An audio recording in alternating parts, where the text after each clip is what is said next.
Appelez maintenant la libre antenne BTLV au 01 86 22 21 20. 01 86 22 21 20. On a en ligne l'homme du Maybe Planet, mesdames, messieurs, vous le connaissez, c'est Pascal Fechner, il est là. Salut Pascal. Salut Bob, salut à tous. Bon, on est ravis de t'accueillir Pascal sur BTLV, bien sûr, pour évoquer cette actu ufologique qui, alors là, cette semaine, fait beaucoup parler quand même, hein, parce que là, pour le coup, on est dans le folklore, on a tout eu. Et on va commencer par David Grusch, un ex du renseignement. Oui, alors, David Grusch, c'est vrai qu'on s'y attendait pas, on s'est pris un petit peu tous un coup de tonnerre, c'était lundi dernier, pas celui-là, l'autre, et c'est un article qui n'était pas du tout attendu, qui n'était pas du tout annoncé, de Leslie Kean et Ralph Blumenthal, donc un sacré duo de journalistes, hein, on rappelle qu'ils étaient déjà à la manœuvre pour l'article du New York Times en décembre 2017, et puis là, on se prend tous vraiment un coup de foudre, c'est le cas de le dire, où là, on a un ex militaire du renseignement avec un curriculum super clean en apparence, et bien qui dit bon bah voilà, moi j'ai porté plainte auprès de l'organisme de protection des militaires. En gros, ma plainte a été reçue et moi je vous affirme qu'on n'est pas tout seul, qu'il y a des gens qui ont travaillé sur du matériel exogène. Et vous allez voir ce que vous allez voir. Ouais, c'est-à-dire qu'en fait, il dit qu'on a récupéré du matériel quasi intact. Hein, c'est-à-dire que, et il dit d'ailleurs que ça fait 80 ans que ça dure, que dans la course à l'armement, les États-Unis travaillent sur ces sujets. Alors, quelle crédibilité on peut apporter? Parce que moi, dans l'article que j'ai écrit, j'ai regardé, il y a des militaires qui ont dit le mec est fiable, c'est un mec bien, etc. Toi, en ayant enquêté dessus, qu'est-ce que tu peux apporter comme éclairage sur David Grusch? Bon, alors moi, je vais donner mon point de vue, hein, qui n'est que mon point de vue. Et voilà, je connais pas David Grusch, j'ai pas fait un brunch avec lui. Simplement, voilà, je le dis, simplement ce qu'on peut constater des infos qui sont sorties depuis la semaine dernière, on a eu des éléments de sa plainte. Donc effectivement, il a fait partie de l'UAP Task Force, il avait un rôle de recherche et d'enquête.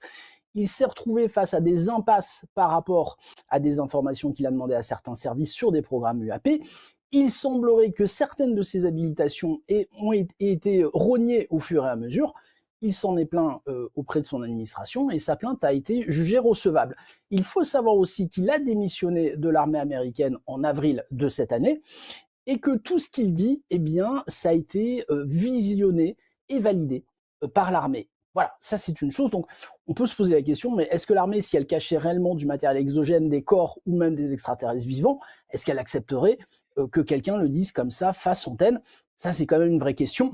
Et c'est vrai que Grudge va quand même très loin en indiquant quand même que l'Italie mussolinienne a récupéré une soucoupe volante, que Pie XII aurait donné, Pie XII, un des papes, ouais. de l'Église catholique, et pape pendant la Seconde Guerre mondiale, aurait donné cette soucoupe aux Américains. Voilà, là, après, on se dit, ça va peut-être un petit peu loin. Est-ce qu'en fait, il nous donne pas ses convictions profondes? Est-ce que ce qu'il a lu, ce qu'il croit lui, et encore une fois, est-ce qu'on n'a pas une dichotomie entre son parcours militaire professionnel et ses convictions? Est-ce que les deux vont vraiment ensemble?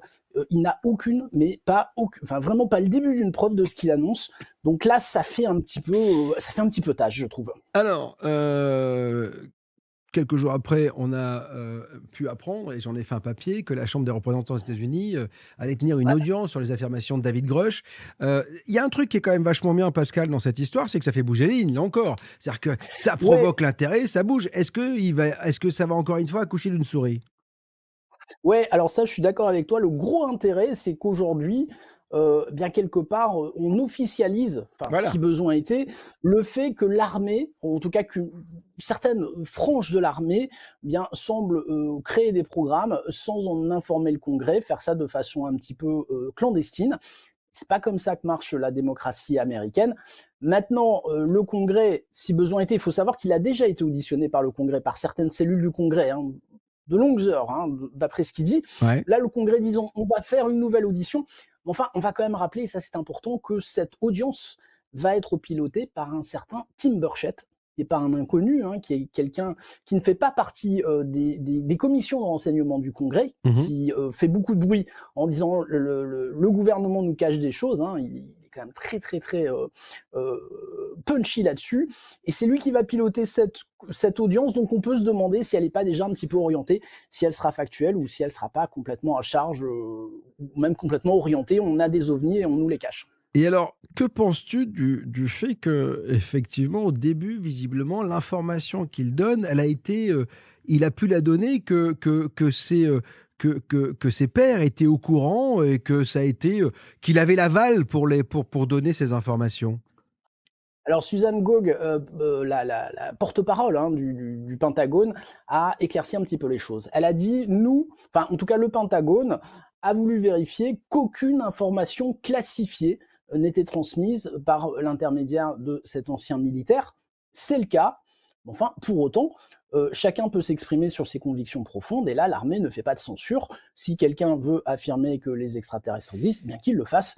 Oui, mais il y a un devoir de réserve. Non, il y a un devoir de réserve, Non, il normalement. est plus dans l'armée. Hein? Il est plus dans l'armée. Oui, mais alors ça, aux États-Unis, même quand tu n'es plus dans l'armée, tu as un devoir de réserve et tout dépend du contrat que tu as payé. Parce que je peux te dire que tu mets du temps avant de pouvoir parler, et même en France. Je pense que quand tu as été secret défense, une fois que tu es parti, tu dis pas, les gars, ok, je connais le nom de tous les terroristes et je connais ce qu'on fait, etc. Donc, ils se sont autorisés. Ce qui se passe, Bob, ouais. Ce qui se passe, Bob, et tu as tout à fait raison, mais son interview est pleine de vent et pleine de vide, c'est-à-dire qu'il n'y a rien, si ce n'est des affirmations assez extraordinaires, mais il n'y a, je connais des gens, je sais qu'il y a des gens qui ont travaillé sur du matériel exogène, enfin concrètement, ce discours, on l'a entendu des dizaines de fois depuis 2017. Il y a un côté un peu Bob Lazar, en fait, c'est-à-dire que dans l'histoire, là, tu te rappelles Bob Lazar qui disait effectivement, moi j'ai regardé plein de choses sur Bob Lazar, on ne sait jamais vraiment où se situer. Encore une fois, je ne condamne pas absolument. C'est-à-dire qu'en fait, je me dis, il y a jamais de fumée sans feu, peut-être que, machin. Après,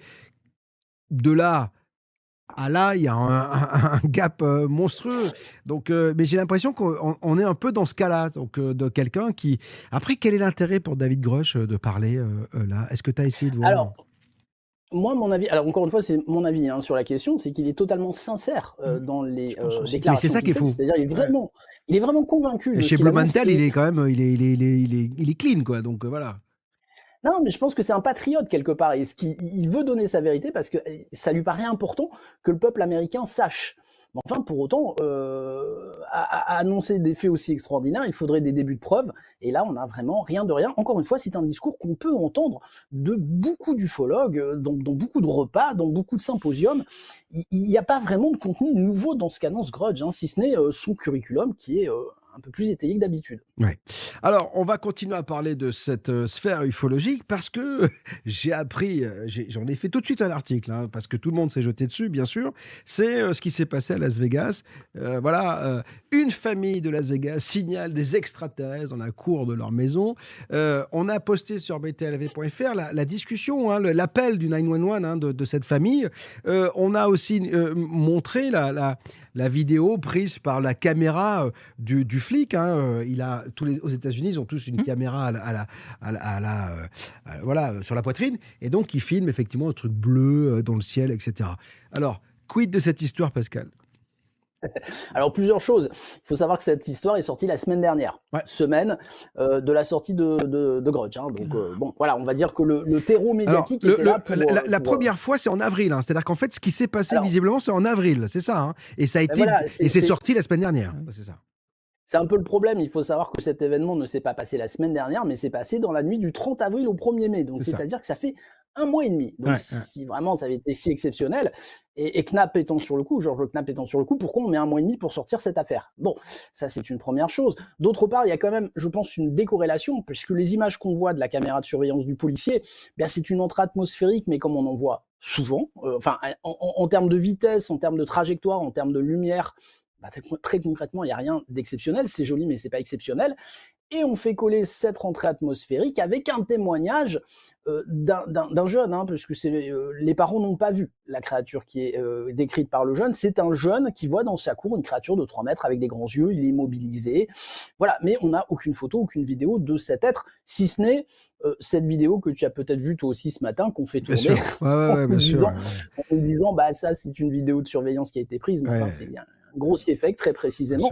Donc on a 2 éléments qui n'ont peut-être pas de lien entre eux, et puis surtout on a un contexte pourquoi cette vidéo, enfin pourquoi ce témoignage ne sort que maintenant et pas le 2 ou le 3, mais ça c'est une vraie question à se poser quand même. Alors, je vous confirme que si vous voulez vraiment voir des créatures à Las Vegas, vous en verrez, mais c'est pas les mêmes. Hein. Donc ça c'est voilà, mais j'en ai vu quelques-unes. Je suis allé 2 fois à Las Vegas. J'ai vu des créatures qui étaient des ovnis. Hein. J'avais jamais vu ça de ma vie. Ça c'est évident. Elvis c'est un ovni de toute façon. Déjà. Elvis c'est un extraterrestre, tout le monde le sait. Bon, voilà ce qu'on pouvait dire sur cette actu ovni, à moins que tu aies quelque chose d'autre à rajouter, une info de dernière minute. Mais dans tous les cas, si vous voulez en savoir plus, vous avez le Maybe Planet, bien sûr, pour retrouver au quotidien toutes ces informations que nous relayons également. Merci Pascal. Oui, autre chose. Un petit truc à ajouter. On arrête un peu. Cesse un peu de parler, merde. Il faut informer les gens qui nous suivent.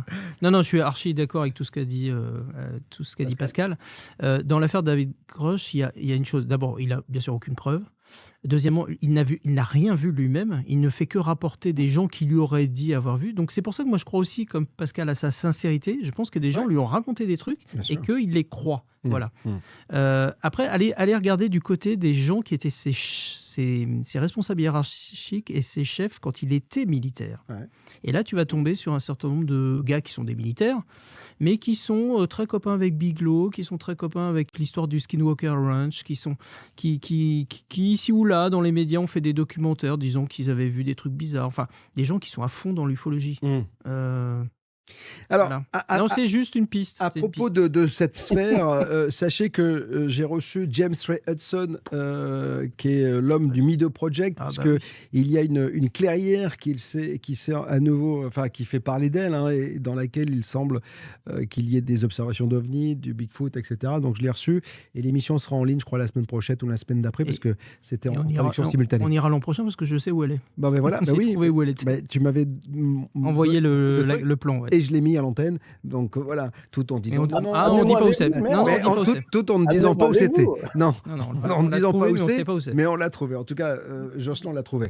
Écoute, merci Pascal d'avoir été avec nous ce soir sur BTLV. On te souhaite bien sûr, comme d'habitude, une belle soirée pluvieuse dans le sud. Maintenant, on peut se moquer. Oui, ça va maintenant. Ça suffit. Nous, on va aller boire une bière. Est-ce qu'on est mal reçu sur cette chaîne quand même Bon, on te souhaite une belle soirée, Pascal, et à très bientôt.